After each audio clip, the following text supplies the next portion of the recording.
Decomposers. The food chains and food webs that we have looked at so far are made up of living organisms. But what happens to dead organisms, and the waste material that they produce?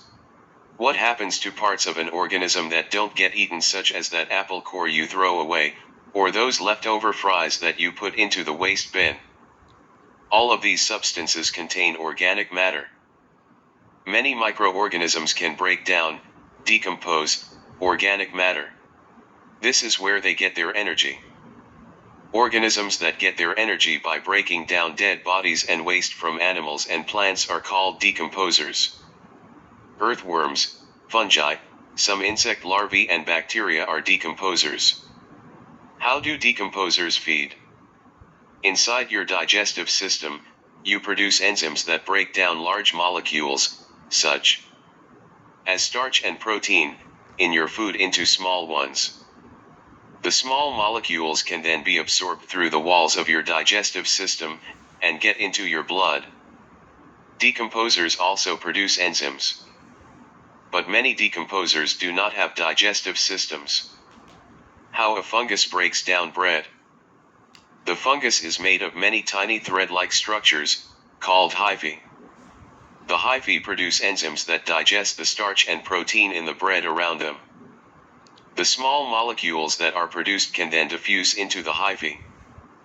The fungus can use them for energy, or for making new cells for growth. These earthworms have been decomposing dead leaves and food waste.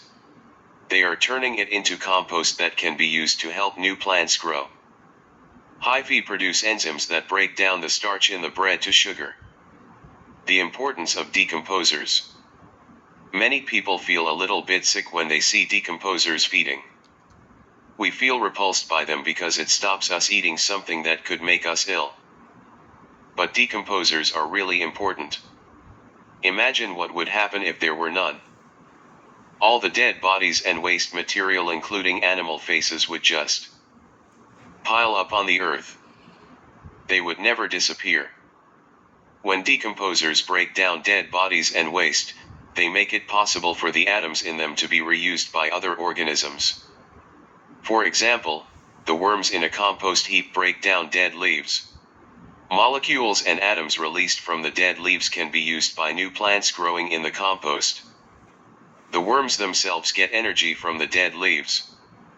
Birds or other animals can eat the worms, and get energy themselves, as part of a food chain.